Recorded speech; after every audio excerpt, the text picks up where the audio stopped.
Então, meus irmãos, quem irá nos falar hoje é o nosso irmão trabalhador da casa, nosso irmão Carlos Alves, irá nos falar do capítulo 22 do Evangelho segundo o Espiritismo. Não separeis o que Deus juntou. Uma boa palestra a todos.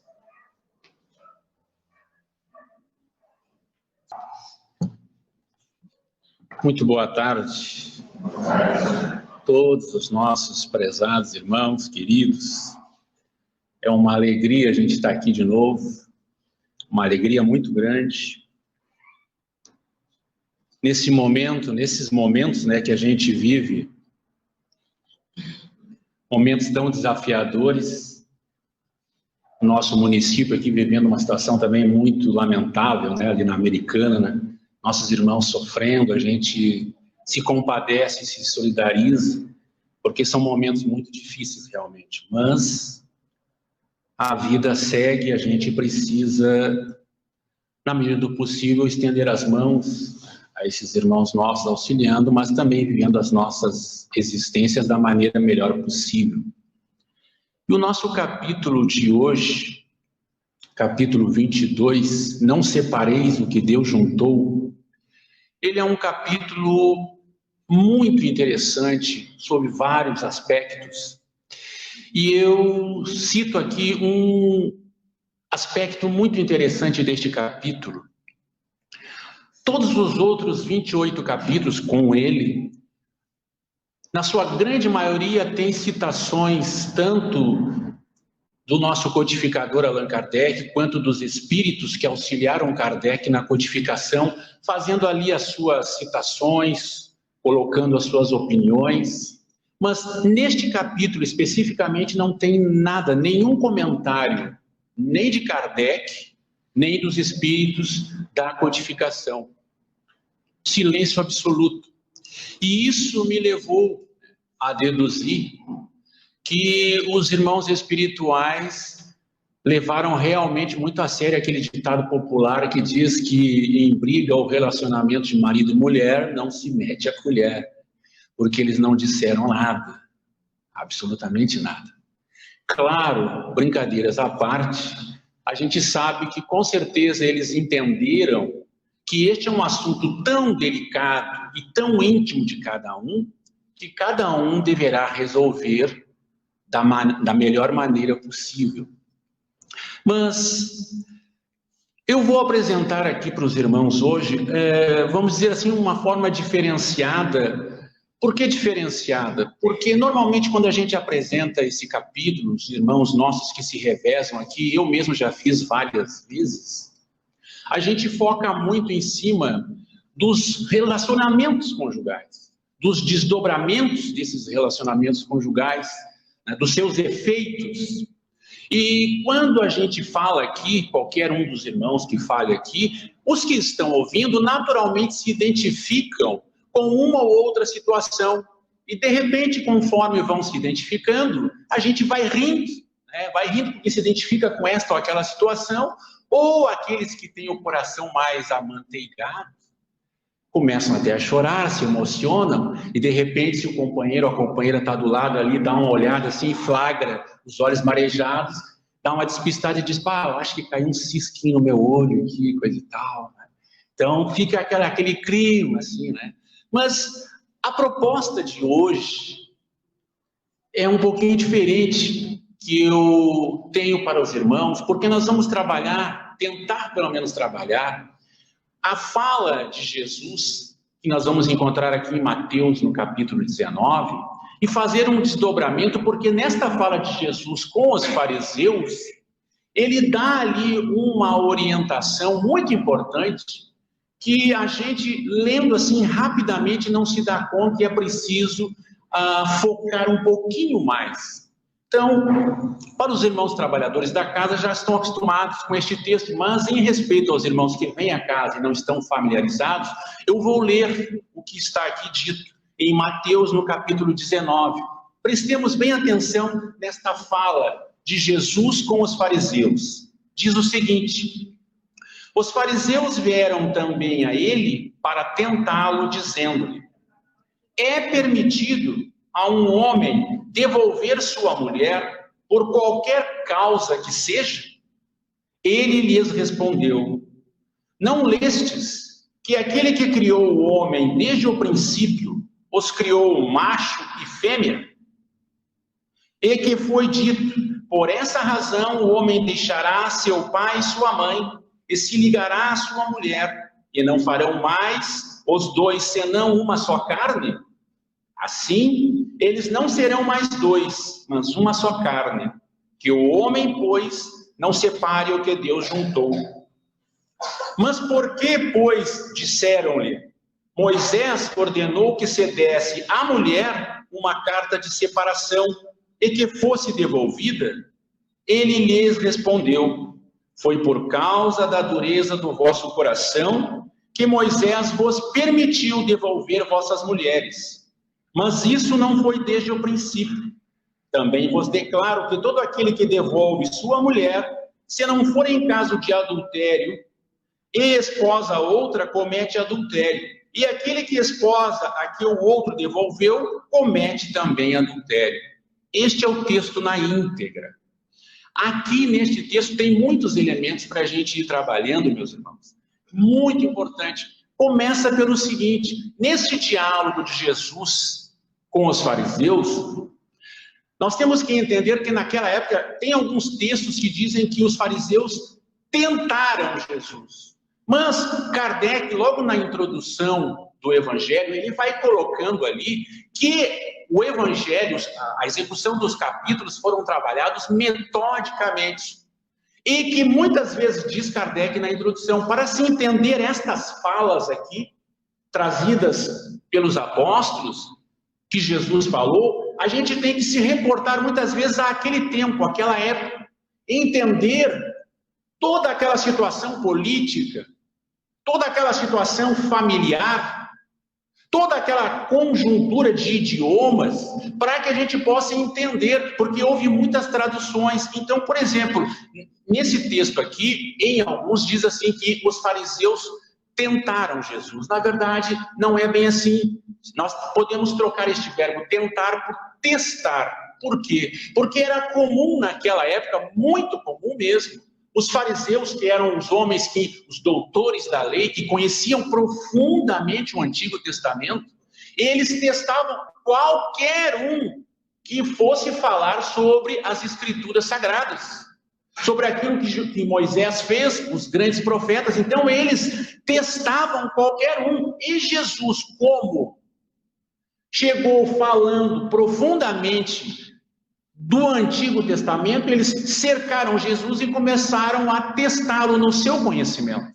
E aqui, quando Jesus responde à pergunta dos fariseus, nós temos que entender o seguinte: duas situações aqui.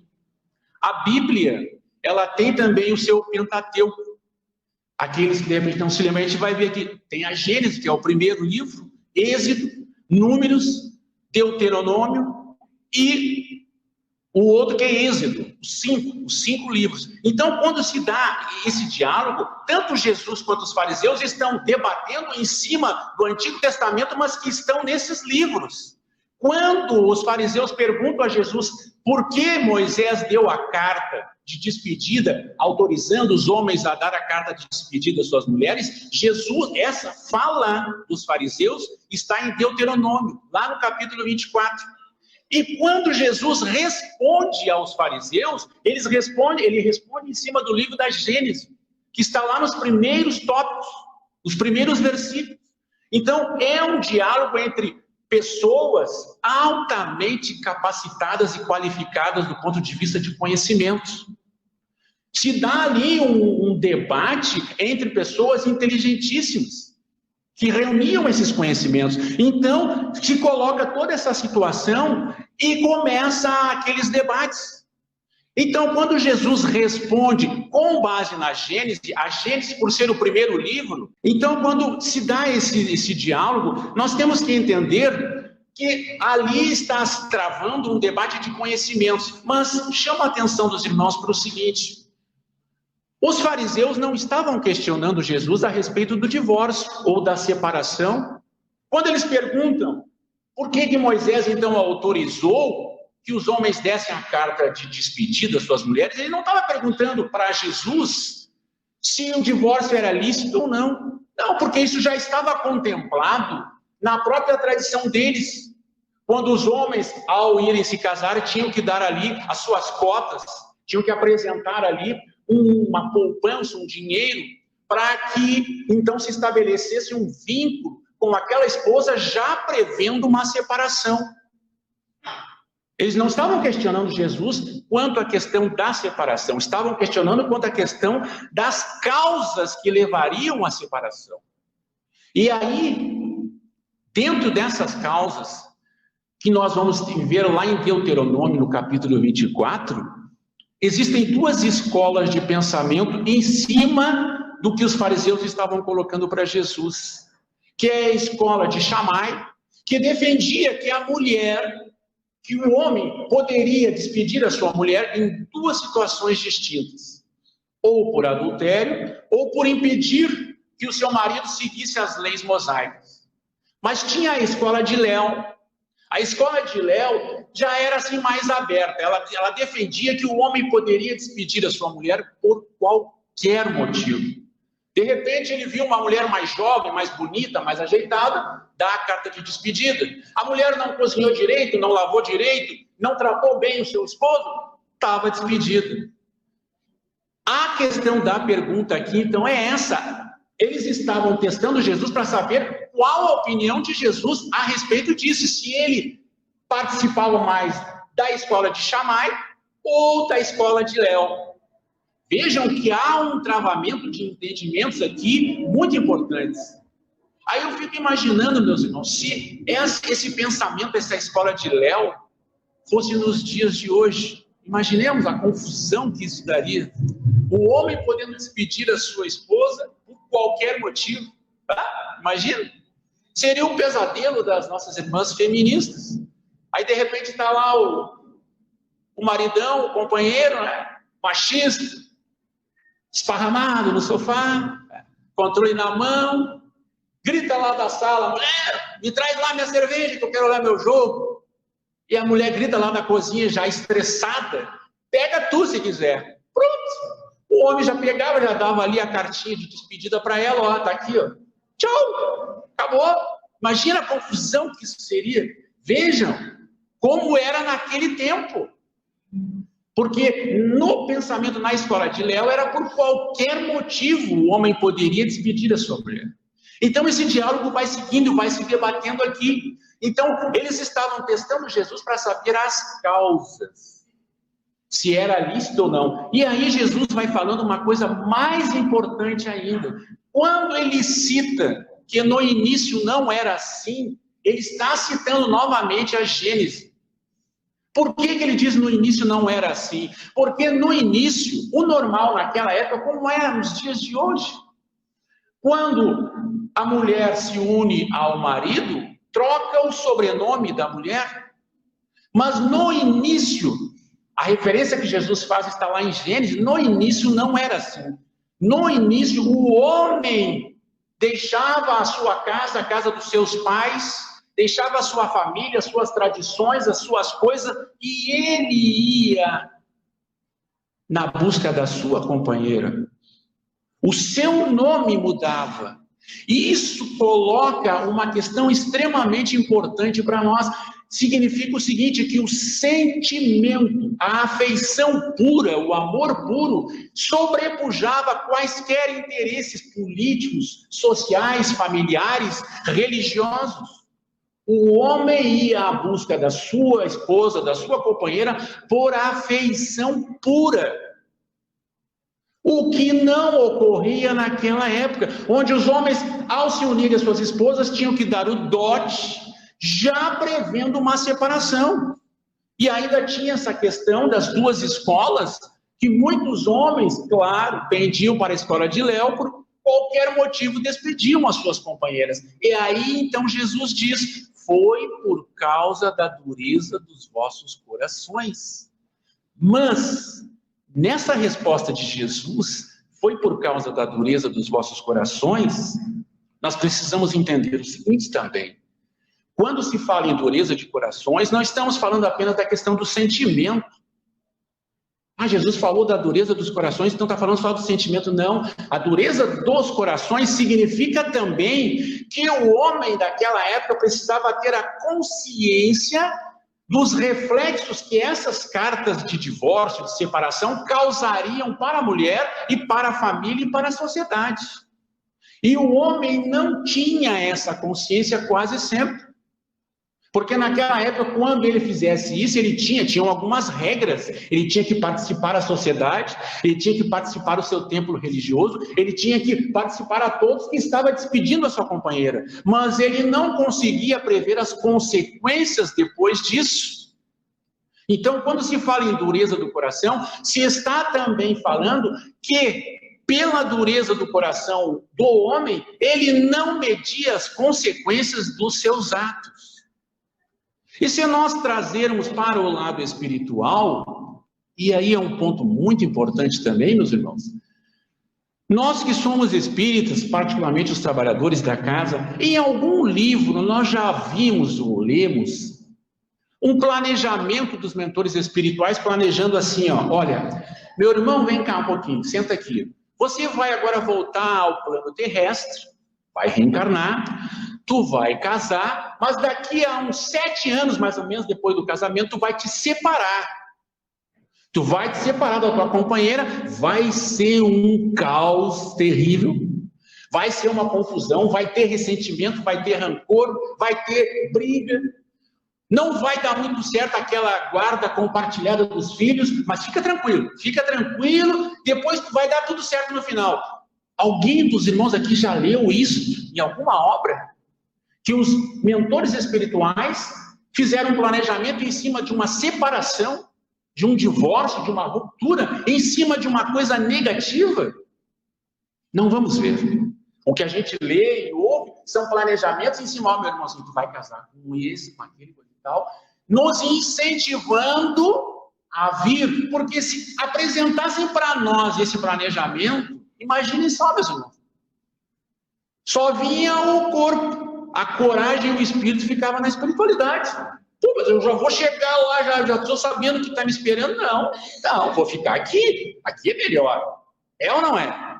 Então, até nisso, a dureza dos vossos corações, nós temos que pensar em termos espirituais, porque quando há uma ruptura aqui na Terra, significa que o planejamento espiritual foi alterado.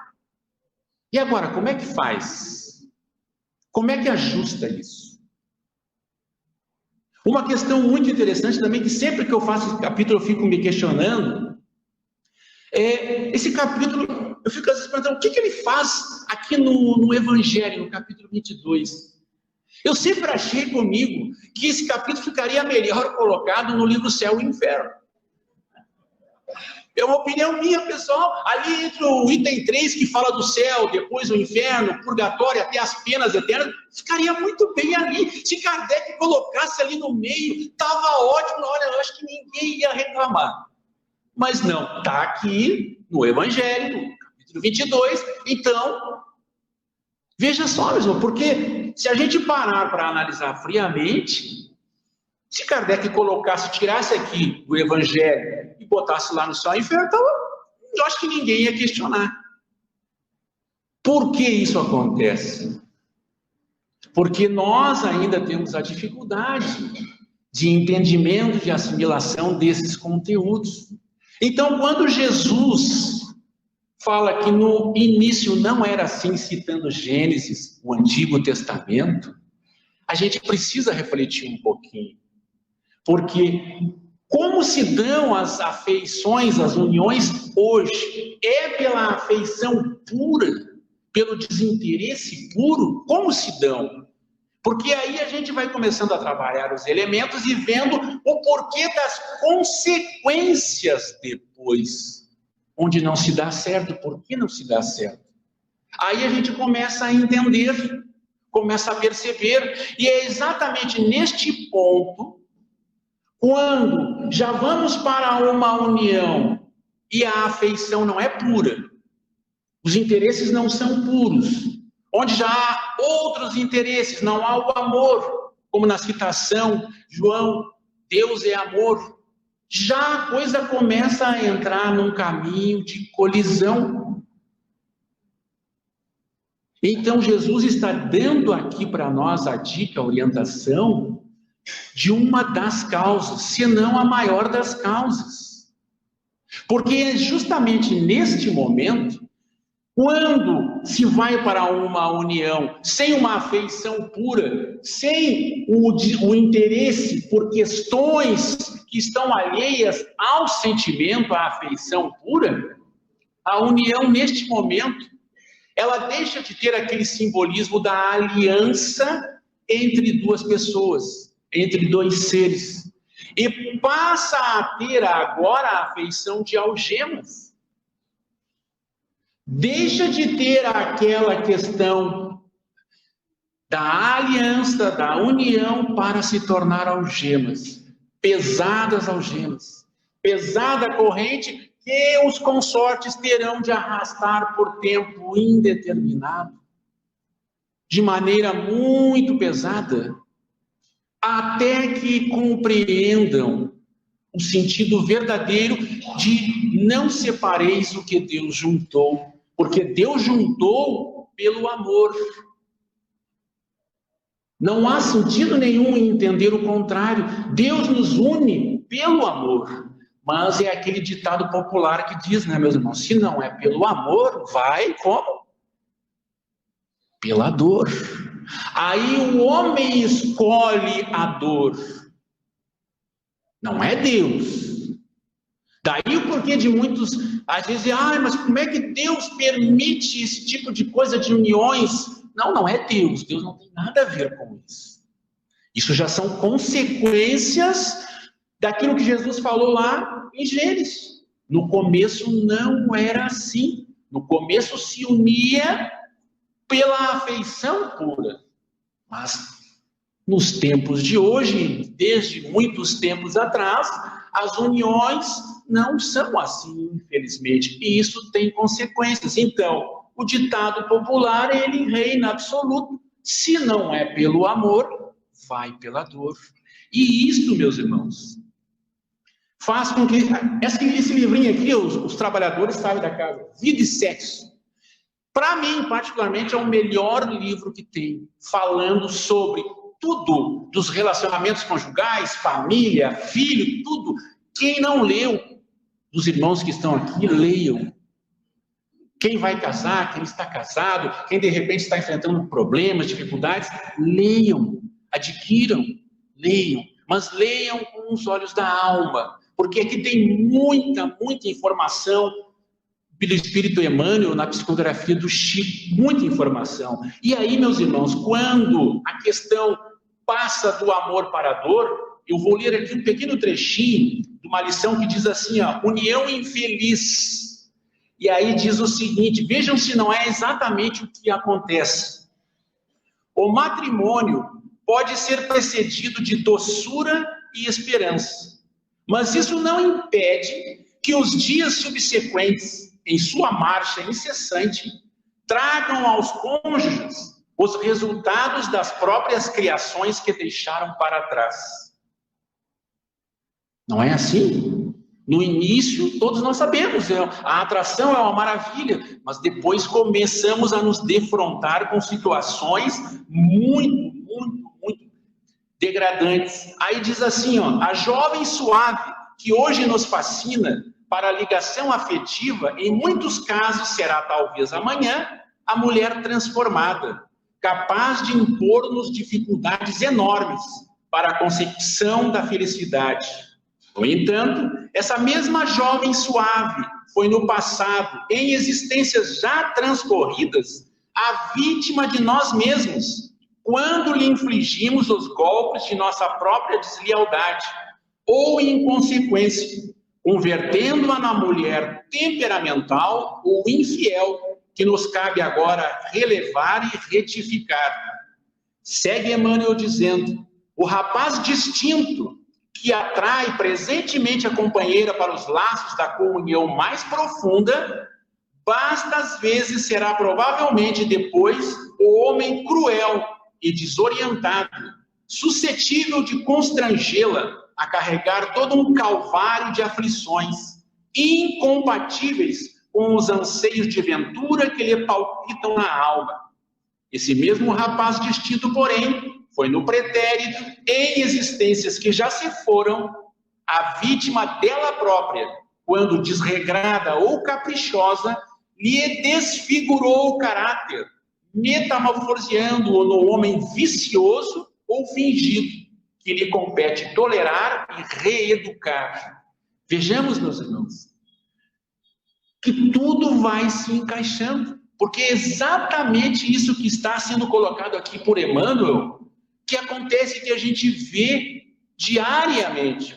Mas tem um trecho, e eu grifei aqui, desta lição, que realmente me chama mais atenção ainda, que diz o seguinte: que haja, porém, equilíbrio suficiente nos casais, jungidos pelo compromisso afetivo, para que não percam a oportunidade de construir a verdadeira libertação.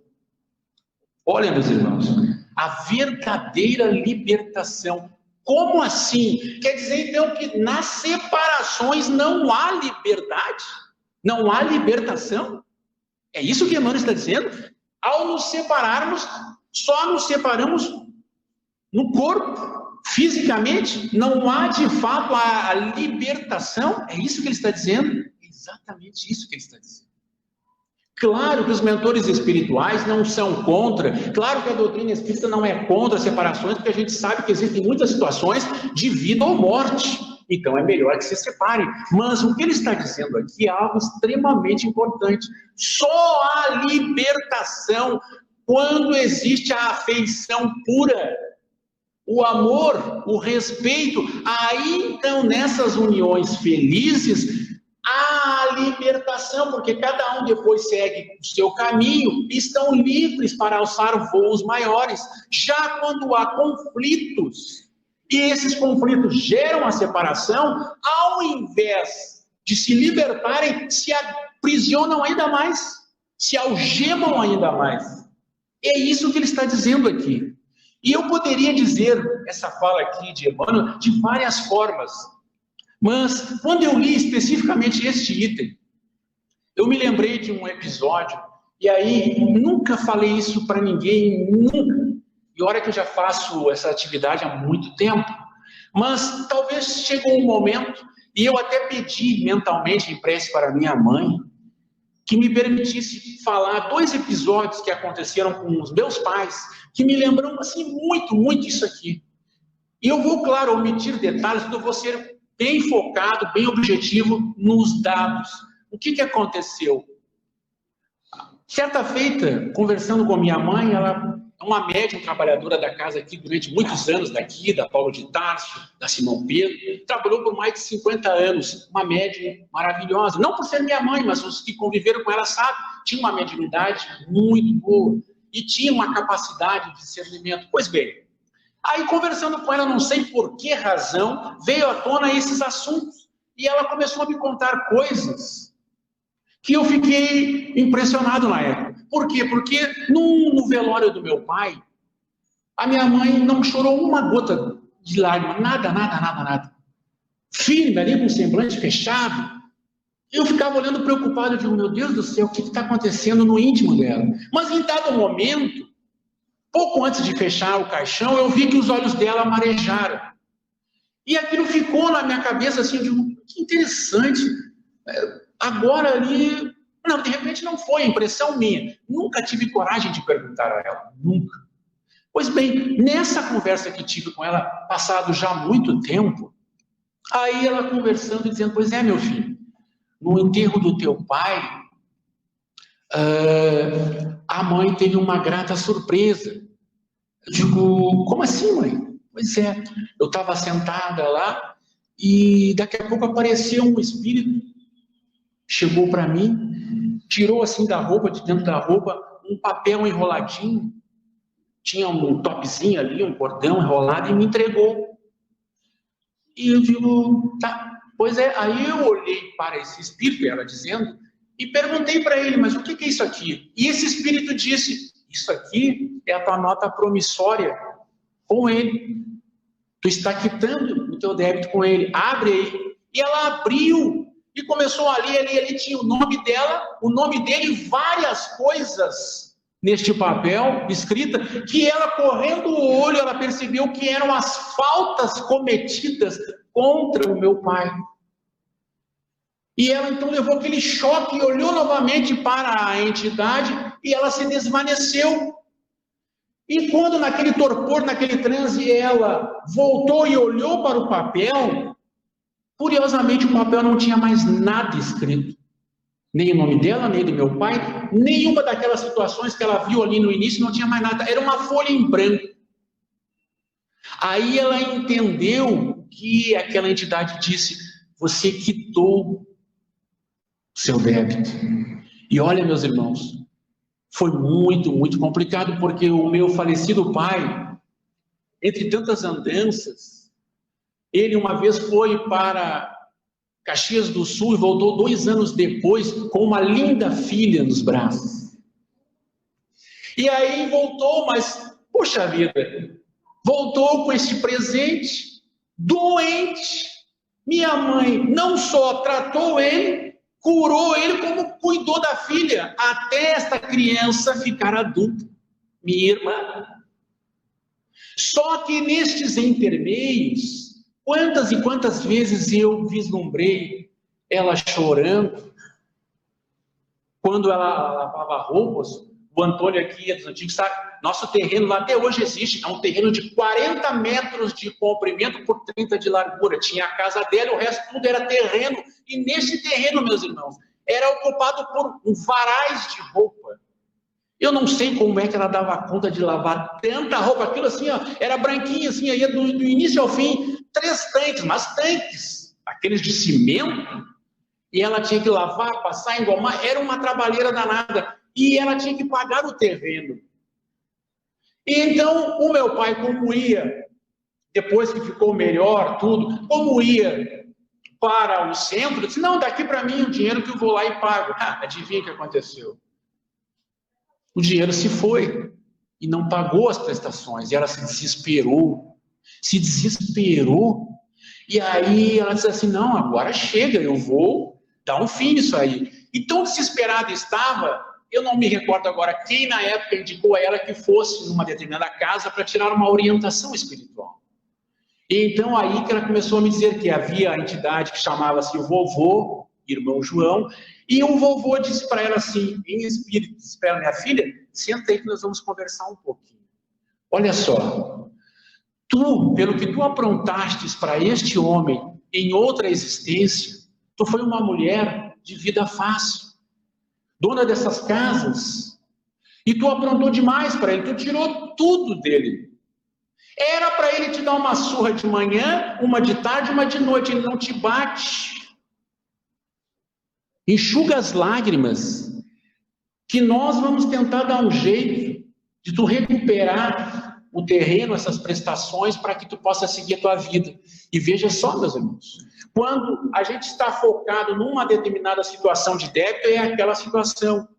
Então, o que aconteceu? Um tio meu, irmão dela, que estava há muito tempo trabalhando fora, ele era ferreiro, ganhou uma indenização boa e chegou em casa e disse para ela: mana, eu peguei uma indenização muito boa, agora eu quero comprar um terreno aqui pertinho de ti. Essa parte aqui, ó, é o dinheiro que eu preciso que tu veja para mim aí, para comprar um terreno pertinho de ti. E essa outra parte é o dinheiro que eu estou dando para ti. Adivinhe, meus irmãos, o dinheiro que ele deu para ela era exatamente o dinheiro das prestações que tinha faltado. Exatamente. Então, é para a gente ver. Eu poderia aqui ficar falando de muitas e muitas e muitas situações, mas só para a gente entender o que Emmanuel está falando aqui. Ele está falando isso. Porque uma coisa é a gente ler. Acha bonito, de repente se emociona um pouco. Outra coisa é a vida prática, a vida como ela é.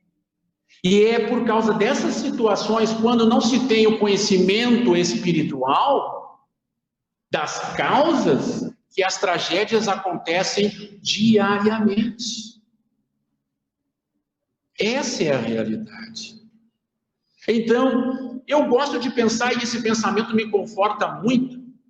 Eu gosto de pensar, quando eu estava relembrando esses episódios que ela me contou, me conforta pensar que, de repente, numa espécie de transe mediúnico, ela me respondeu algumas questões que eu perguntei a ela, e em uma delas eu perguntei o seguinte: minha mãe, quer dizer então que a senhora me permite falar isso em público depois de tantos anos, para alertar os nossos irmãos dessa questão das separações, dos divórcios? E bem ao estilo dela, mentalmente, naquela intuição mediúnica, ela respondeu o seguinte: meu filho, acorda, bota sentido nas coisas. Tu acha que a mãe, uma Gersi da vida, o nome dela era Gersi, tu acha que eu iria permitir que tu contasse uma história dessa com a intenção de interferir na liberdade dos irmãos, dizendo para eles o que eles têm ou não que fazer? É claro que não. Aí quando eu captei essa resposta, eu levei um choque, eu digo, mas agora não entendi mais nada, mas a mãe não é com essa intenção? Claro que não, meu filho. A intenção, ao divulgar essa narrativa, é para que os irmãos nossos que a ouvirem não cometam o mesmo equívoco que eu cometi, de transformar um amor sincero, uma pessoa que deveria eu amar e respeitar, transformar em inimigo. Este é o objetivo com o qual eu permiti que tu contasse essa história, para não cometerem este equívoco de se transformarem em inimigos daqueles companheiros que deveriam ser companheiros do amor, do respeito, da afeição pura. Aí eu entendi, então, porque de fato é exatamente o que diz aqui Emmanuel. Quando a violação, a violentação, a deturpação dos sentimentos, quando nós nos arvoramos em violar o sentimento dos outros, a gente se torna inimigos, fazemos inimigos. E aí, via de regra, se aquela pessoa que foi atingida por nós, se as luzes da orientação, do esclarecimento ainda não chegaram até ela, iluminando-a por dentro, fazendo com que ela nos perdoe, fatalmente, numa próxima existência, esta nota promissória vai estar nos esperando. E como diz aqui na lição 41, das uniões difíceis, esta mesma pessoa vai se apresentar para nós, sorridente, bonito, atraente, mas ali estará atrás daquela máscara o inimigo que nós prejudicamos. E aí, como disse minha mãe, na hora de pagar, o preço é muito alto e muito amargo. Por isso, meus irmãos, que esse capítulo e toda a sua nuance é muito sério, é muito importante, porque seja da maneira como for que a gente analisar e olhar essas questões, a gente vai ver ali desdobramentos e situações das mais variadas possíveis, mas quase nunca a gente consegue chegar na causa. A gente vê muito bem as consequências, os efeitos, mas a causa muitas vezes é difícil. E aí, então, recordo-me das palavras de Jesus, quando ele disse: no início não era assim. No início não era assim. Foi por causa da dureza dos vossos corações. É por causa ainda hoje, infelizmente ainda por um bom tempo, será por causa da dureza dos nossos corações, que nós vamos ver uniões muito, mas muito pesadas, muito difíceis, contrariando o interesse do alto, Porque Deus nos uniu. Quando Jesus disse, não separeis o que Deus juntou, ele está falando das uniões pelo amor, pelas afeições puras, pela sinceridade, pelo desapego, pelo desinteresse, apenas pelas afeições. E quando não conseguimos perceber isso, fica muito complicado. E neste momento que eu estou falando, com certeza, quantos lares estão vivendo situações difíceis? Quantos irmãos nossos estão chorando, filhos, parentes, amigos, observando situações de conflitos que olham e não conseguem entender como se dá, porque é normal quando a gente não tem conhecimento espiritual, ao vislumbrarmos essas situações, se escandalizar e já fazer juízo.